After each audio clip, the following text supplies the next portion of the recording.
samahan niyo ko gumawa ng sushi balls na pwede rin pang tinda. Spam or maling or kahit ano, pwede nyo gamitin na ham. At ang palaman niya, sobrang dami at sobrang siksik.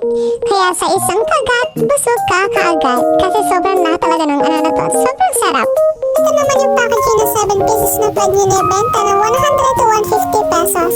At mag-start na tayo ng ating pagluluto. Sasayin muna ako dyan kasi wala pa tayong kanin.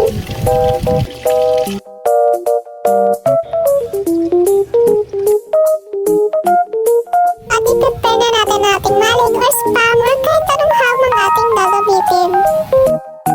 At iwa-iwa nito hanggang sa maging maliliit na cubes.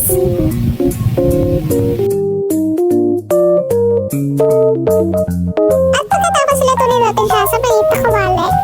Ayan, tumas ka mantika. Bakla, natakot ako sa tumalas ka mantika eh. Dahil nalagay ko na siya na maayos. Ayan, fine na siya.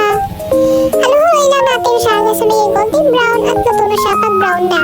At gawa na tayo ng sauce pampalas sa ating maling tubig, konting toyo, asukal, walang oyster kaya tomato paste lang ginamit ko. Kaya nag-gigilid ako ng bawang, sibuyas.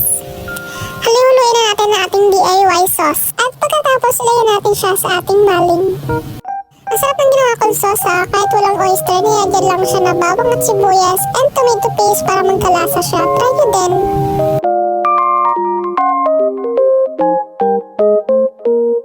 And after golden brown, ayan, luto na rin ang ating maling. At ito naman yung ginamit kong sushi wrapper para sa ating sushi balls na ating gagawin.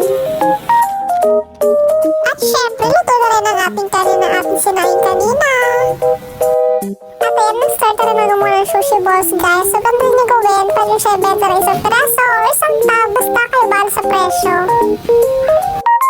At tapos na rin ang ating final product ng sushi balls. Ayan, sobrang sarap niya guys pag may sausawan. Ayan, pumupog na rin ang ating mulak ng subo ha. Sobrang laki ba mga sushi at sobrang dami ng palaman. Sobrang siksik niya na at sobrang sulit pa. So guys, try niyo na rin itong sushi balls. Pwede pang benta or